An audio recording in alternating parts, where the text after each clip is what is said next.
Libo-libong nakihataw sa pinaka-latest reunion concert ng Sex Bomb Girls. Ang chikiting na ito raw ang isa sa talagang may karapatang magsabing pinalaki siya ng Sex Bomb. Siya lang naman kasi ang unika iha ng leader ng Sex Bomb na si Rochelle Pangilinan at ng kanyang mister na si Arthur Solinac.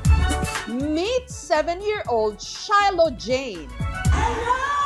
Pero pag-aamin ng kanyang mommy Rochelle, hindi raw nose ni Shiloh nung una. Na miyembro pala siya ng isang sikat na girl group. Iba raw kasi ang bias o favorite ni Shiloh. You will never be mom.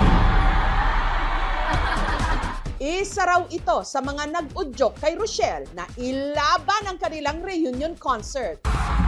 At nung napanood daw ni Shiloh ang kanyang mommy na bumabayle-bayle, bias record niya na raw ngayon ang Sex Bomb Girl. At natupad din daw ang fangirl fantasy ni Shiloh nang ang kanyang mommy nakipag-collab pa sa Bini. May bonus pang meet and greet.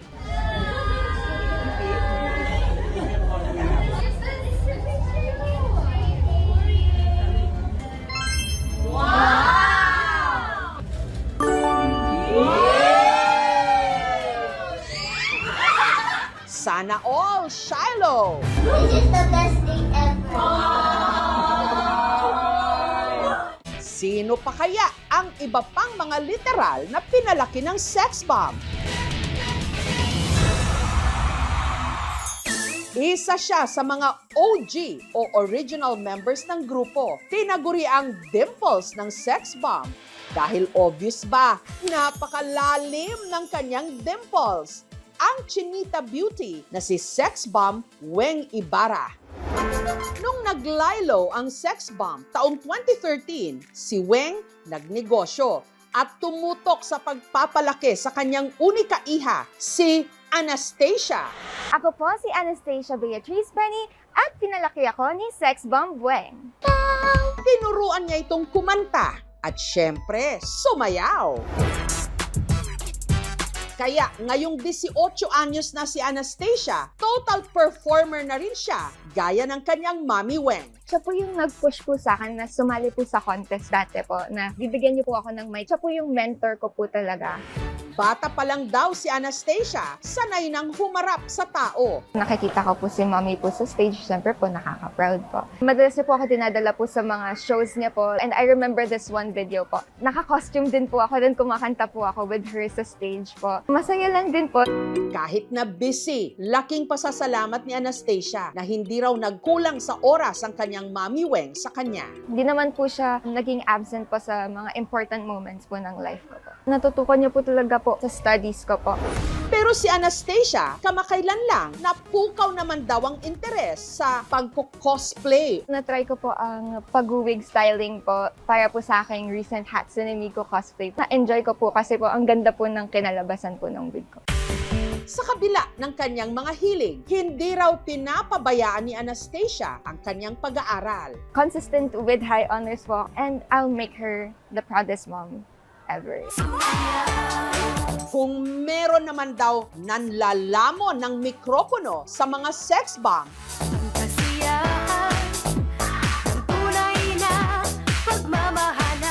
yan ay walang iba kundi ang kanilang main vocals, si Sex Bomb Yvette.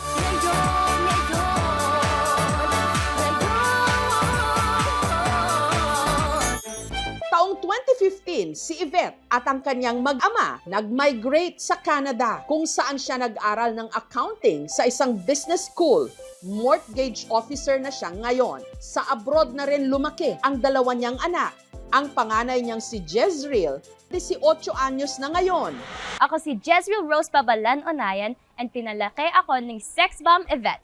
8 taong gulang lang daw siya nung sila'y nag-Canada at hindi raw naging madali para kay Jezreel ang pagsisimula nila noon ng bagong buhay abroad. Sometimes there are moments where nabully rin ako sa elementary. when I would bring Filipino food, they're like, wow, ang baho ng Filipino food. I remember sa cafeteria, they humiliated me in front.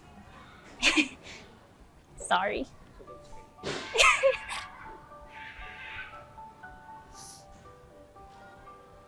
When I'm just walking, all of them are talking, pero once I go in, they stop talking and they all look at me and they start whispering. They would take photos of me. And that's why my self-esteem was really low. Ang kanyang naging takbuhan, ang kanyang Mami Yvette na nagpayo sa kanyang palakasin ang kanyang loob. I would be the one asking her like my best friend. That's how she became more like present in my life. Para naman buuin ang kumpiyansa sa sarili, sinimulan ni Jezreel na mag-vlog. I apply my favorite lightweight skin tint to even my complexion. Now that you're adult, you understand why am I doing that? Ngunit hindi raw lubusang mawari ni Jezreel kung gaano kasikat noon ang kanyang Mami Yvette. So I'm like, famous ba talaga mami ko? I thought, over-exaggerate yung fame and cultural impact of Sex Bomb. Hanggang kamakailan nga lang, mula Canada, umuwi sila ng Pilipinas para samahan ang kanyang ina sa reunion concert ng Sex Bomb. Hindi ko talaga in-expect po yung that gravity and influence that they had. At aba, itong si Yvette, naka-duet lang naman si Regine Velasquez. Seeing her relive her own life again, I'm very proud of her. Thank you so much! Nitong Biyernes, sina Jezreel at Anastasia pinagtagpo namin. Ang dalawa, minsan na rin palang nagkasama nung sila'y mga bata pa. At para sulitin na rin ang reunion ng mga pinalaki ng Sex Bomb Girls, isinabak namin sila sa isang dance showdown. Sumayaw, sumunod sa sex bomb. Ibomba mo, ibomba mo. Sumayaw, sumunod sa sex bomb. Ibomba mo, ibomba mo. Sumayaw, sumunod. Sumayaw, sumunod. Sumayaw, sumunod. Sumayaw, sumunod. Ang kasiyahan ng tunay na pagmamahalan ay mararamdaman, lalo na kung nagsasayawan.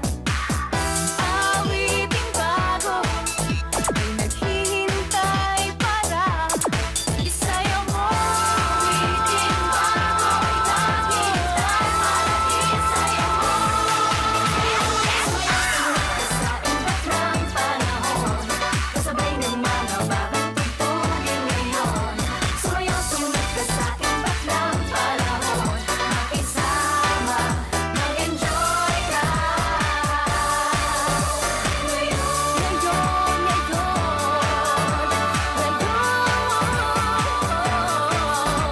Sumayaw, sumunod sa sex bomb. Ibomba mo, ibomba mo. Sex bomb! Paano mo may isip na magsipag sa lahat ng ginagawa mo kung hindi mo ginagamit yung utak mo? Pero kung meron man sigurong pinaka-kontrobersyal sa mga pinalaki ng Sex Bomb, walang iba kundi ang anak ni Sex Bomb Izzy. Si Sex Bomb Izzy na siya di manong main visual ng grupo na una nang inanunsyo na hindi siya makakasama sa concert. I miss them, but I want to stay on the path where God is leading me.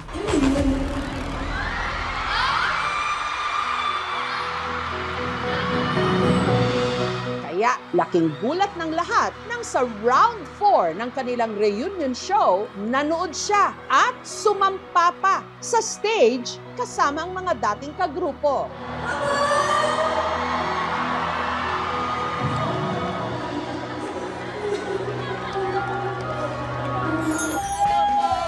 Kinalunesan matapos ang reunion concert, in-interview siya at ang kanyang mister na si Alvin Aragon sa Fast Talk with Boy Abunda.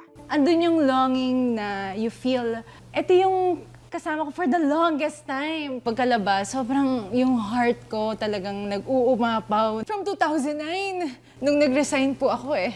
And ngayon ko lang sila ulit na on stage, nakasama. Sobrang sobrang emotional. I love them so much.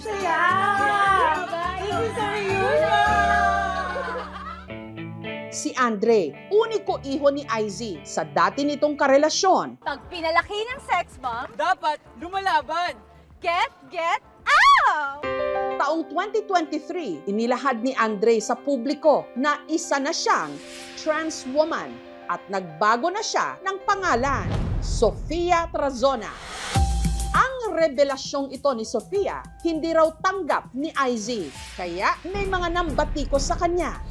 Si Sofia naman, bumukod. Di na po kami nagkikita ni Mama. I also am scared na pag nakita niya na ako ngayon as a trans woman, iba yung reaction na ma-receive ko. Samantala, si IZ nag-post naman ng screenshot ng usapan daw nila ni Sofia kamakailan sa text. Pero kamusta na nga ba si Sofia? Nakipag-ugnayan ang aming programa sa kanya at nagpaunlak siya ng interview. Ako si Sofia at pinalaki ako ni Sex Bomb IZ. Si Sofia, isa na ngayong drag performer. Iba yung feeling when I'm doing drag. It's an art form. Sobrang professional po nitong work na to. Hindi po siya biro na nagpapakita din kami sa mga tao ng mga political views namin through performance. Sobrang fulfilled ako sa ginagawa ko. Ito talaga ako. Kahit maliit pa yung bayad sa akin, papatusin ko yun. Kasi gusto ko talagang nagpa-perform. Gusto ko na nakikita nila ako and nai-inspire sila. Hindi dahil napanood nila yung ginagawa ko sa stage, pero dahil nakatayo ako sa stage na yun and they know my story.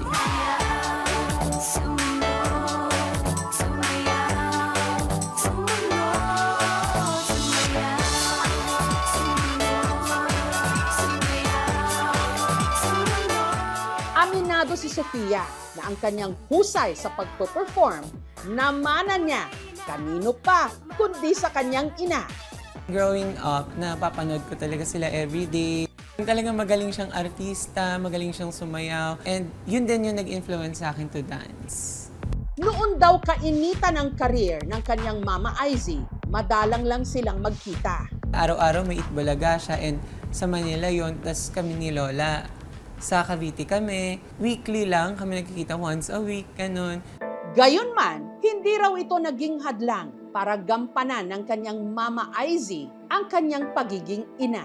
Yung relationship namin bilang magnanay is parang magkapatid lang kasi hindi ganun kalayo yung age gap namin eh. And si Mama, pareho kami ng passion, gusto naming sumasayaw. Hanggang sa sumali na rin si Andre sa isang all-male performing group. Pero noon pa man daw, batid na niya na hindi siya pang-boy group. Sobrang bata ko pa lang, sobrang lambot ko. Gusto kong sumasayaw ng mga palambutan ng katawan sa kalye. Both of my parents may hint na dito din ako papunta. Nung senior high ako, dun ko pa lang talaga in-out yung sarili ko. Sobrang takot ako na mag-transition. Though gustong-gusto ko na, sobrang tagal na. Pero natatakot ako sa sasabihin ng ibang tao, ano bang isipin ng pamilya ko. Pero nung nakapag-drag na ako, tapos lumayo na ako sa social media industry, dun po ako naglakas loob na mag-trans woman. Pero ang bagong kabanatang ito sa kanyang buhay, hindi raw agad natanggap ng kanyang pamilya, lalo na ng kanyang mama IZ. Si Mama po kasi is a religious woman. Talagang she speaks the word of God, she lives by it. So kahit na ayun nga, nag-transition ako, I'm part of the community, I respect and honor kung ano yung beliefs niya. Tila naging malamig na raw ang ugnayan nila.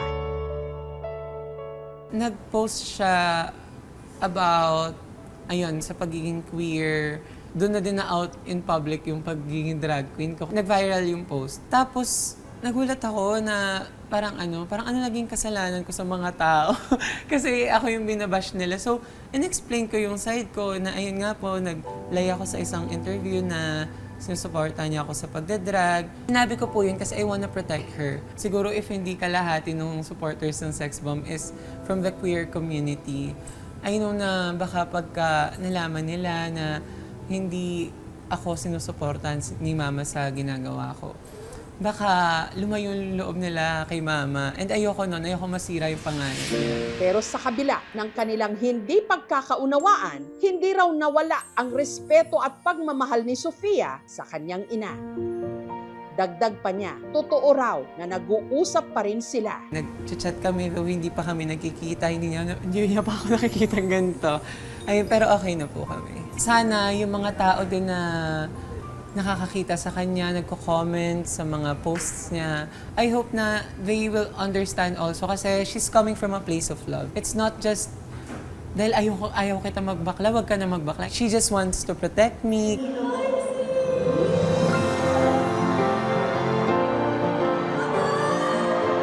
Masaya raw si Sofia na makita ang kanyang mommy Izzy na muling makasama ang mga kasama niya dati sa Sex Bomb Girls. Last concert, sobrang proud ako sa'yo. Naiyak ako sa CR kahit nasa show. Ay, sobrang saya ko para sa'yo na nagagawa mo na yung mga gusto mong gawin ngayon. Magkikita din tayo soon. Tunay ngang anak siya ni Izzy. Sumayong sumunod sa sex bomb. Anak ng isang sex bomb. Get out! Lumalaban! Panahon natin nag-iba. Hey, at sundin. Masasaya awitin. May nararapat na tangkilikin. Awiting bago ay naghihintay para isayaw mo. Awiting bago ay naghihintay para isayaw mo. Sa iba't ng panahon, kasabay ng mga bagong tugtugin ngayon. Sumayaw-sunod ka sa iba't ng panahon, makisama, mag-enjoy ka.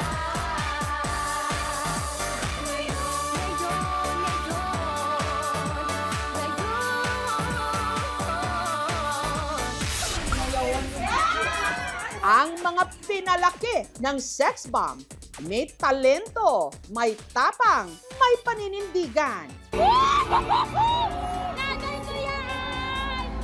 Marunong rumispeto, marunong lumaban sa anumang hamon ng buhay. At kung yan ang sukatan, aba, lahat pala tayo pinalaki ng sex bomb. Sumayaw, sumunod sa sex bomb. Ibomba mo, ibomba mo.